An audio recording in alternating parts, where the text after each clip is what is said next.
Minister, nsaba okukutegeeza. Honorable Minister, allow me to introduce this to you. Twakola okunoonyereza ku bibiina bya SACCO We made a research on SACCOs ebiwandiisibwa mu Ministry ya Trade. that are registered in the Nga ku Ministry of bibiina Trade. 100 ebiwandiisibwa 100 organizations registered. ebibiina nga 85 Something like tebifuna 85% permanent certificate, do not get permanent certificates. bikoma ku probationary. It all ends on probational. Lwaki? Why? Ebibiina bibadde tebiina babiteekateeka Because organization had Naddala no expertise, mu bitabo by'ensimbi, especially financial legal era experts. buli mwaka ebibiina babadde byewandiisa nga balemererwa okufuna permanent nga Annually, baddayo ate ne bawandiisa ebibiina ebirala. Organization have been registering, but when they fail to get all the Kati, necessities, Mr. Kasauli, they will go. Mr. Kasauli. Sembera, ate tuli mu size emu. So musobola okudda bannange bakama bange ne mutuula. Mr. Kasauli Beko ono Mr. Kasauli Baker mukugu mu by'okuteekateeka ebyensimbi is a financial expert ate ne management, and management. era yagenda okutuyamba, enda mumuwayo naye akadakiika. I'm going to give him a minute.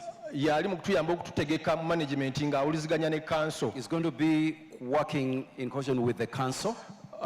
Era njagala okusuubiza buli district eri wano eno ng'erina SACCO I want to union. promise every district who has a union SACCO. Ogumu ku mulimu gwe tugenda okukola nga union, One of the jobs we're going to be working on okuluŋŋamya SACCO zaffe mu byensimbi n'ebitabo byazo it is to bisobole streamline- okusala akaguwa kali okufuna permanent certificates. it is streamline our financial Ate statuses ku and the bwereere books, ekyo tugenda kikolera bwereere nga union. free of charge as the union. So okubabalira ebitabo So to be in good books with n'okugaidinga finances, SACCO zaffe ku nzirukanya y'essente, manage our finances and our ogwo gugenda SACCOs, kuba mulimu gwa union. is going to be the Obusonga work of tugenda the union. kubakolerako. Those are going to be small issues. Batwagala mu mwaka gumu By 1 year, ebiri 2, tuzimbe banka eya we wanted bodaboda. to construct a Bodaboda bank. Kati kamyuka gulante tugenda kuba tumugobye mu mulimu gwaffe. There won't be So, any Mr. disorganization. Mr. Baker, Saizi yange.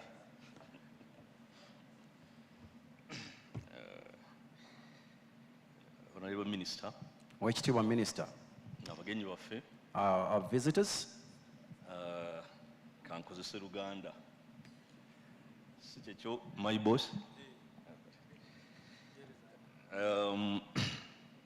Honorable Minister, Honorable Minister, nga chairman bwagambye just like the chairman stated, nti ngenda nyamba ku union okugimanaginga I'm going to work on n'okugistreamlininga. streamline and manage the finances.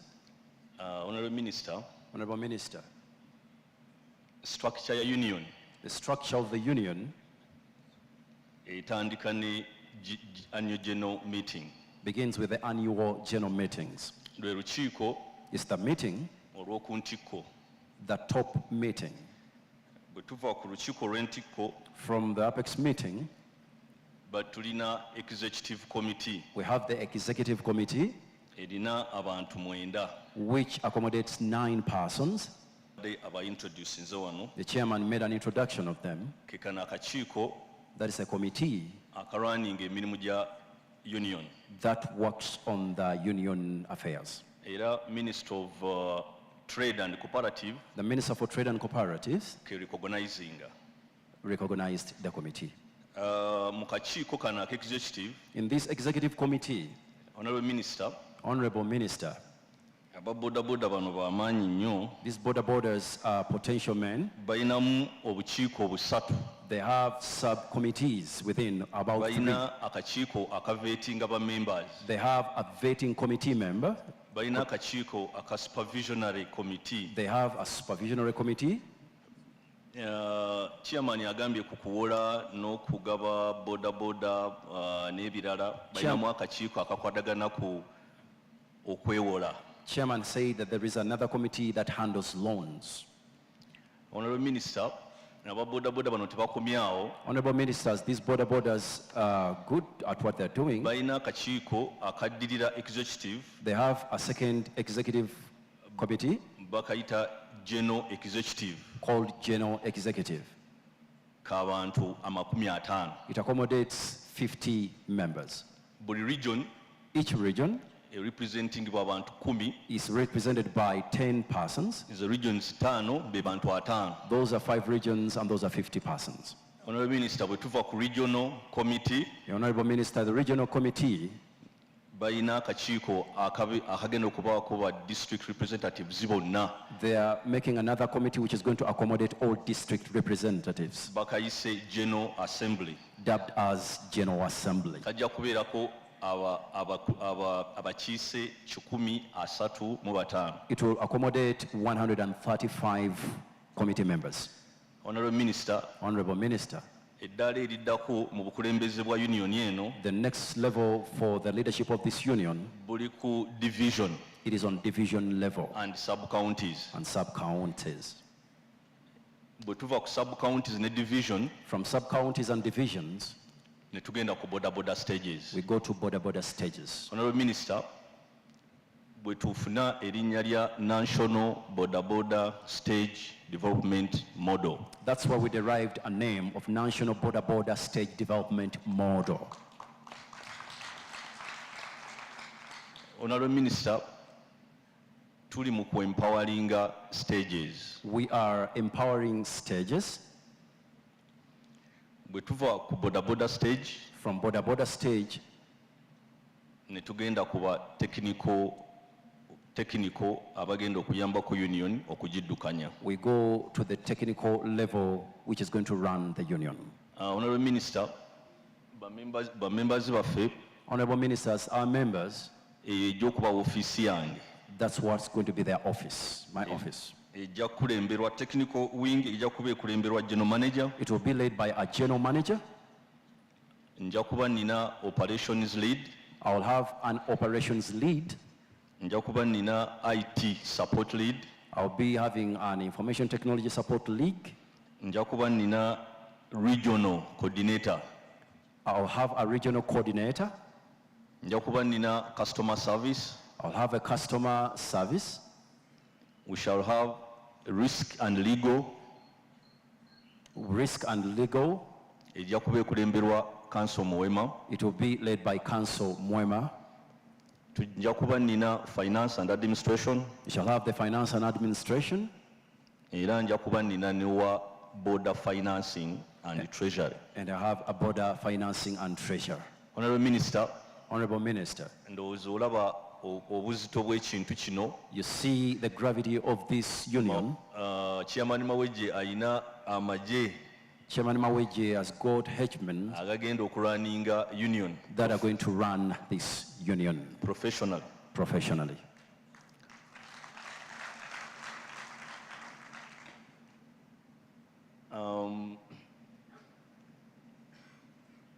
Honorable Minister, mbadde njagala nkulage ku our operationalization model. Honorable Minister, please allow me show you the operationalized model. Honorable Minister, our plan is to cover the whole country. Kigendererwa kyaffe kya kubuna ggwanga lyonna. Kubanga bodaboda stages ziri buli wamu. Bodaboda stages are all over the country. Twagala tubatuukeko yonna gye bali. And we want to reach them wherever they are. Tutuukirize National Bodaboda Stage Development Model. That we may fulfill the National Bodaboda Stage Development Model. So buli district 135 In 135 districts, Honorable Minister tugenda kubeerayo. Honorable Minister, we're going to be present there. Era Honorable Minister, njagadde okutegeeza Please allow me to inform you, Honorable Minister. tujja kuba tukutegeeza buli we tujja kuba nga tuggulawo offices zaffe We'll be informing you wherever we are launching an office okwetooloola Uganda yonna. within the entire region. Neyanziza nnyo neyanzege. Thank you, sir. Thank you. Neyanziza Mwami Baker. Honorable Minister, nsaba okutegeeza nti mulimu gwaffe ekyo kyokka kye kyali kitubulamu. Honorable Minister, what lacked in our job was that ingredient. Byonna tubadde tubikola. We did everything, Obukugu obwo but the expertise, bwe bubadde butubulamu. it was a missing ingredient. era olunaku olwaleero And today, tuli mu kusumulula taapu y'amazzi gaffe we are nga Bodaboda. unleashing the tap of our waters. Abantu wano tulinawo mukolo guno tulinawo baddiiraazi baffe abatuleetera pikipiki On this wano mu function, Uganda. we have partners, especially Sokutegeeza those who Honorable export Minister, abantu motorbikes. abo babadde baleeta piki These people, they brought in bikes, nga bamanyi bagenda kukolagana naffe aba bodaboda. knowing that they are going to work with the Bodabodas. Babadde nga surprised ate okutuuka wano They were so surprised reaching nga here. waliwo abantu abali mu makkati gaffe. There are some middlemen. Kati awo piki we badde etandikira okupaaluuka era baddiiraazi baffe bali wano And the dealers are here, nti baabadde basanyufu nnyo The okuwulira partners nti were so naffe happy tugenda kwekwatiramu. that we are going to be charged. So omuvuzi wa bodaboda yenna yenna ali eyo Every Bodaboda rider, wherever you are, manya nti tugenda mu another life. know that we are entering another life. Naye mbuzaayo omukugu omu. One expert I'm remaining with. Tulina omukugu abadde atuyambako okusengeka bye tugenda okukola.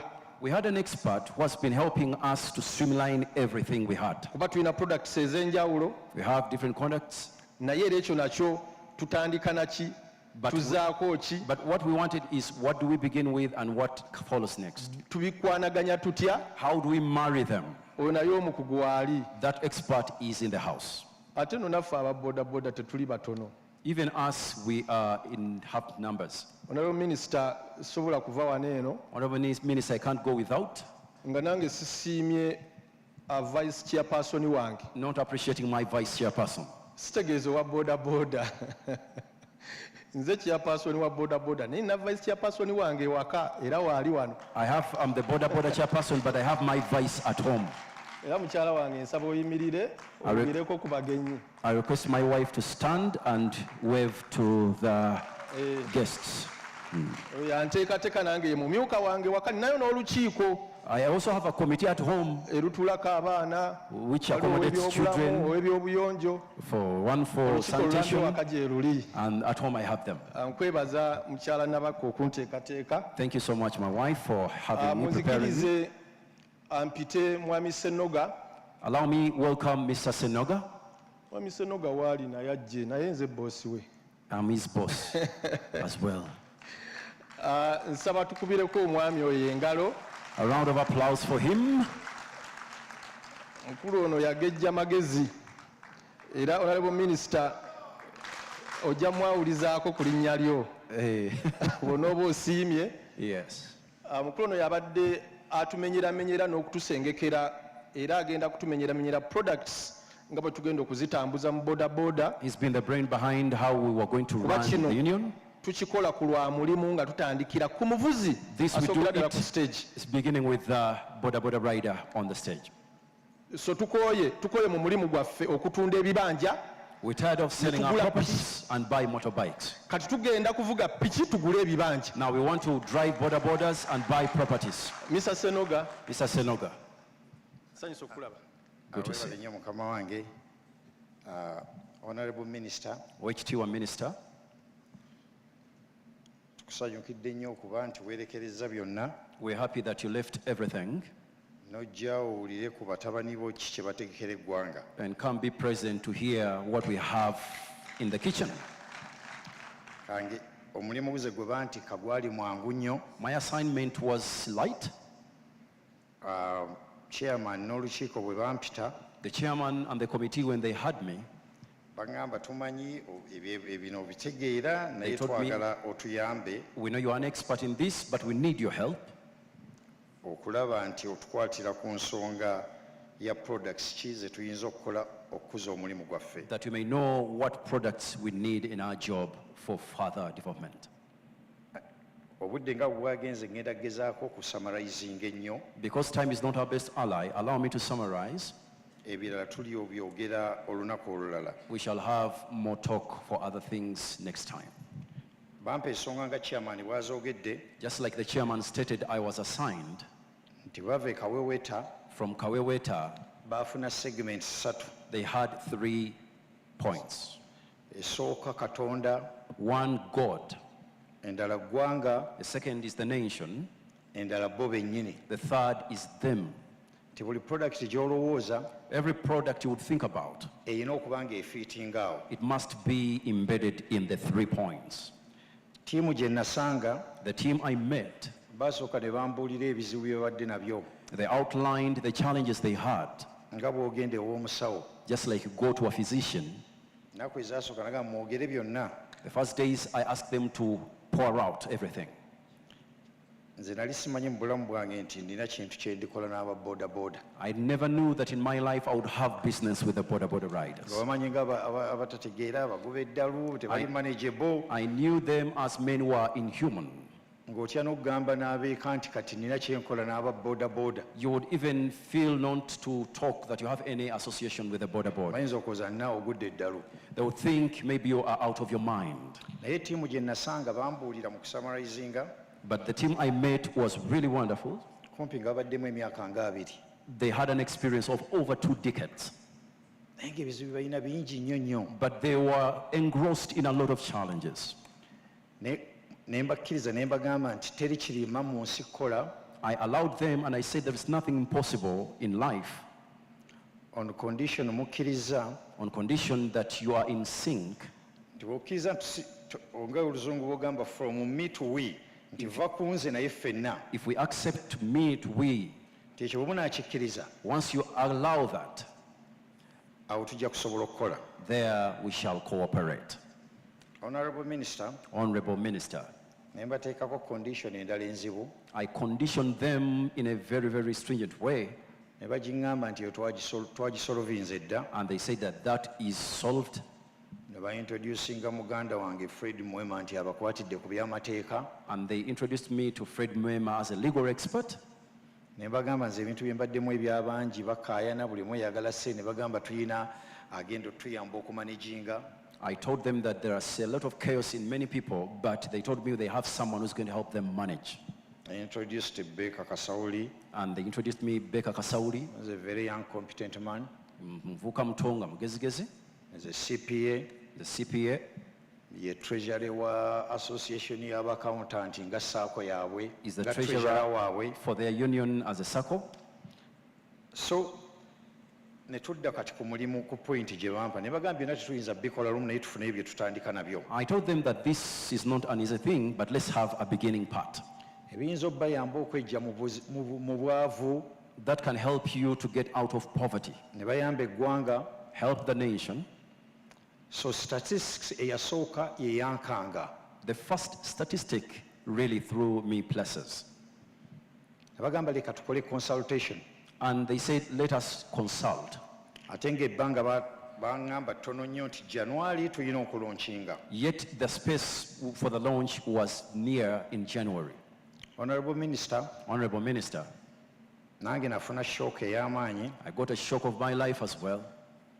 Natambula mu district zo Traveling in your districts ne tawuni zo, cities, and the towns and the cities, I think 20 mu wiiki emu. 20 towns within 1 week.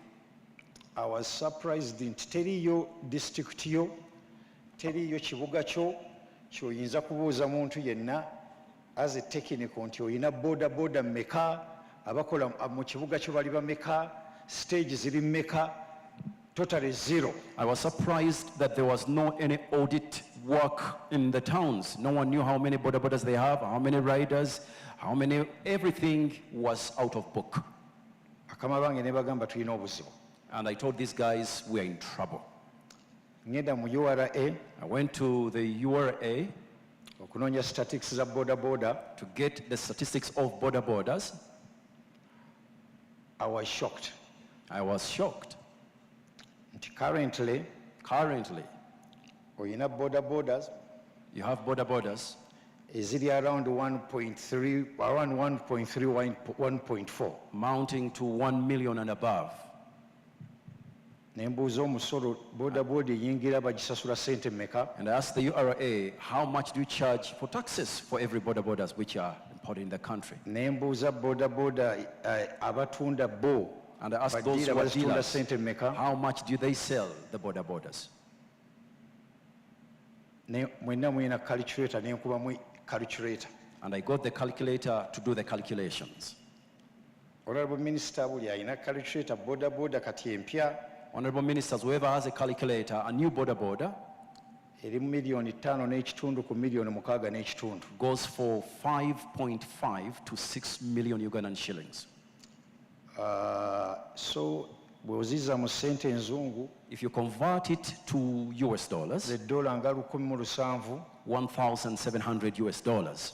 So average bw'okwata empya n'enkadde Average when you merge the old and the new, n'oziza, so average tugamba nti buli boda roughly eringa ku $1,000. if we say each border goes for 1,000, n'ogamba figures kanzisaleko katukke ku bodaboda miliyoni emu. let's go down, trim the figures to 1 million. Neweesanga Honorable Minister nti bannayuganda emirembe gino gavumenti gye yaleeta The Ugandans in this Uganda, where there is a lot of peace and tranquility, buli omu bw'agenze yeeyambayamba when everyone does and or has an opportunity to do business, n'agulayo ka boda maybe they purchase a boda, $1,000 ku miliyoni emu $1,000 or maybe 1 million, ng'olina factory eya $1 billion. you have a factory of $1 billion. Ngamba what? Nenziramu n'enkibala. Again, I went to do the maths. It's $1 billion. It's $1 billion. Naye ngenda mu Uganda Manufacturers Association I went to the Uganda Manufacturers Association ne mbabuuza, and I asked them, mulinayo company yonna erina machinery eri worth $1 billion mu do you Uganda have wano? anything that is worth $1 billion in Uganda? Nga teriiyo. They didn't have any product that much. Company esinga obugagga wano The biggest or the wealthiest company here, machinery yaabwe eri miliyoni nga 340. their machinery goes to 340 million shillings. So neezirewa bakama bange Go to my boss ne mbagamba, I think we are sitting on something ekiri very interesting, and I told them this is real business, but I'm worried. but I'm worried Lwaki baabaleka ne buli omu n'atambula ku lulwe? why you were allowed to go without leadership or Bwe direction. mukkiriza ne tutandisa basis eri awo nti tulina bizinensi yaffe investment eri if- worth $1 billion. If you just begin a business worth $1 billion, Ku bukulembeze nga bwe mugamba mwavudde Kawewete omusomo gwe mwasomye, just like you say that you came from Kaweweta and you are oriented, let us focus. let's be focused. Ndowooza n'abalala bwe banaatusangira Maybe that's where others will join in, tugoganizinge will organize, ne bakkiriza. and they agreed. Ekyokubiri, statistics enzibu gye twasanga, The second mind-boggling statistic we discovered, that ababodaboda be bantu abasingayo okuba stressed, they are the most stressful persons. We're talking about borders. bakola nnyo, They work hard, essaawa nnyingi, they work long hours, naye nga be basinga obwavu. and they are the most impoverished persons. Teri wa bodaboda No borders atunda kibanja mu kyalo sells a property or land in the village, n'agula bodaboda purchases a border, n'egula n'afuna ssente n'addamu okugula ekibanja mu kyalo. and it gets into the business and it goes back to buy another piece of property. And that was very dangerous. Ekyo kya kabaati. Kubanga generation gy'oba osse Because you've murdered a generation eba nnene nnyo. which is in big numbers. Then statistics endala Another statistic, ebuuza bodaboda eno egula ssente mmeka? which asks how much is a border. 95% bodaboda empya 95% of new borders, zonna bazijja ku looni. they are bought on loans. Surprisingly, Surprisingly, the majority of above 50% bodaboda ezo there are about 50%.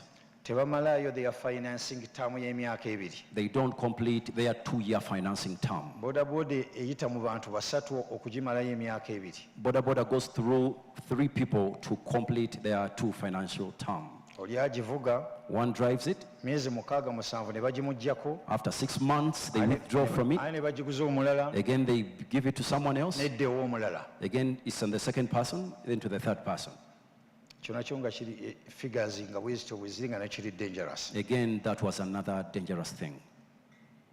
The other one ekisinga ate ekibi ennyo The worst of all these I mentioned below, that abali mu mulimu gwa bodaboda those engaged in this Bodaboda business, abasapulayinga bodaboda, the Bodaboda business suppliers, I think bonna bwe bava mu nsi gye baali I think they come from where they come from.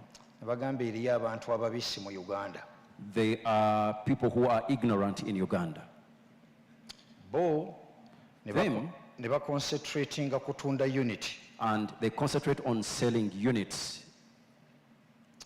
Kati ne wajjawo ekibinja ekirala There is another group, nga mu kifo ky'okuteeka ssente mu banka mu America instead of keeping money in the bank oba ozifikisinga wala wonna, or to fix any money anywhere, bagamba waliyo ababisi mu Uganda. they said they are ignorant men in Uganda.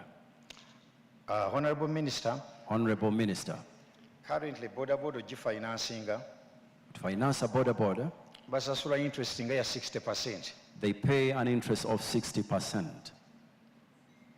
and abali mu middle range awo And the middle-aged people, I think Uganda bajagala nnyo.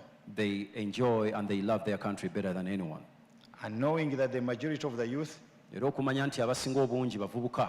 abavubuka miliyoni 2 miliyoni 3 bali mu mulimu guno, You have something like 2 million youths in this business. they are only working with kolera abantu babiri. They are working for only 2 people. Asaplayinga bodaboda Be as Bodaboda suppliers n'afinancing bodaboda. and the Bodaboda financiers.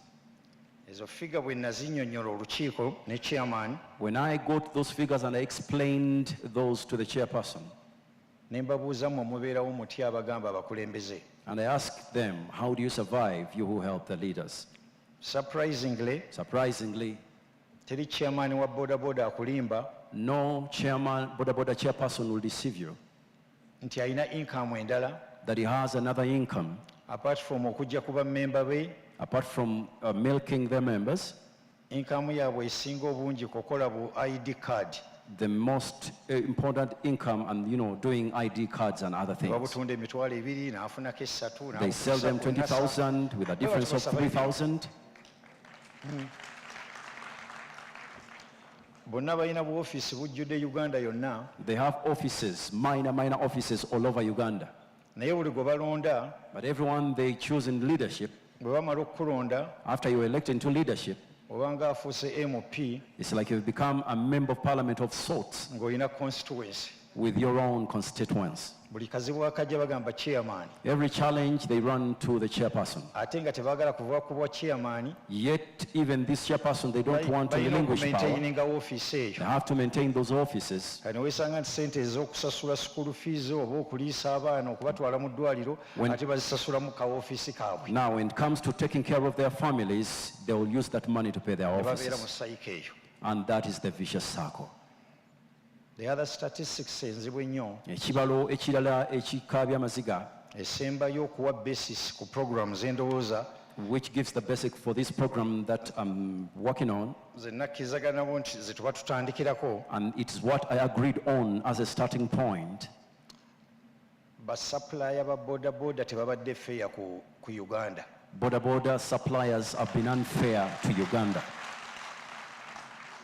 The quality ya bodaboda ze basupplying, The quality of these bodabodas they supply, olw'okuba tewakyali control, because there is no control, nze nva wano ne ŋŋenda ebweru I fly out of the country, ne ŋŋamba eriyo bannayuganda baagala bodaboda nnyingi, and I find the factory, I tell them they're Ugandans and they are fond of bodabodas, nyinza n'obagamba teekako erinnya Ssennoga, and I can tell them, put my name, ne Senoga, ndeeta wano and I bring them here, ne nsuula mu katale. and I drop them in the market.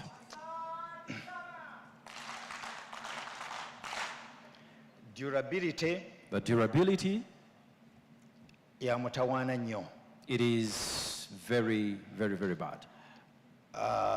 Bodaboda bagiguza Once a bodaboda is sold to you, abasinga average averagely, bakuwa waranti ya myezi 4. they give you a warrant of 4 months. Olumala emyezi 4 When the 4 months elapse, ng'otandika maintenance cost. you begin on the maintenance of the bodaboda. then kyobola nti babeera mu sayiko eyo. That is why they move within that vicious circle. Bafinance ababawa loan, The financer who give them loans, kyobola nti bagamba tukoma mwaka gumu n'ekitundu okusukka ebiri olina kubanga weewozezzaako. that's why they give them an ultimatum of 1.5 years. More than 2 years, problems. Kubanga bamanyi nti mwaka gumu n'ekitundu myaka ebiri kiba kipapula ebiboda eba tekyali worth it. Because they know that these borders can't go beyond 1.5 years. So smart boda suppliers Smart border suppliers, ne bagamba nti obwebafu bwa bannayuganda, they bank on Uganda's ignorance, their income stream enkulu percentage nga teri ku boda and their income percentage is not on border. eri ku spare. It is on spare parts. That's the bw'olaba balance sheet yaabwe. That's the balance sheet. So omusajja bw'omuteeka mu poverty eyo When you put such a man in such a property, ng'alina kubeera ku spare when he has to be on spare ate parts, bw'asasula loan, the more they pay the loan, then there is no way boda emu bw'eyinza kugula boda ndala. there's no way a border can buy another or a property. Kati kyekyo obuzibu obulibadde mulimu That's ogw'amaanyi. been one of the challenges we had in this nation. Endala esembayo The last one, statistics eno the statistic, which kubaza nange ttiimu yange yanyambako okudduka speedi okulaba nti tuzifuna. I want my team who helped me to put these statistics together. Uganda si nsi nnene nnyo, Uganda is not a big country, but bw'olaba wasinga okuba boda in Africa, but the most borders in Africa, tukwata ekifo kya waggulu nnyo. we are on the top. Walirowooza nti Kenya You would think that Kenya nti etusinga is great, olw'okuba nnene, better than that population because it's nnene, big, yeah, the big economy population, nnene, the biggest economy, but honorable, but honorable, ogenda mu URA kati, when you go to URA, they'll give you shocking figures they give you shocking figures. that buli mwezi gumu Every month, basupplier badistributor ba boda suppliers and distributors, average batunda boda omutwalo gumu mu 12,000 empya ezingira mu katale buli mwezi. averagely they sell 10,000 borders that 12. get into the market. 12,000. 12,000 borders. That one economy eyo Ebyenfuna bwe bityo, eringanga 74 billion it's like 74 billion industry per month. per month. N'obuuza zonna ziragawa And you ask yourself, where are these borders going? because bakibala Because they made calculations, abantu bawe boda give a person a border, nga zikaddiwa mangu they break down easily. zibe nga obulala bufa endala bwe ziyingira. As these ones break they down, sustain new ones come. the ecosystem eyo. And they sustained that ecosystem. Bw'obeera ku sayidi yaabwe We're on their side. is a very very good model. It's a very, very good model. So zezo figures, Those are the figures. the facts eziri mu bitabo, Those are the facts in the books. ekyampaswedinga That's what constrained me. naye nga katonda waba akuwadde obulamu, And if God has given you life, maybe naawe contributing eri ensi eyo. let me contribute in this way to my country.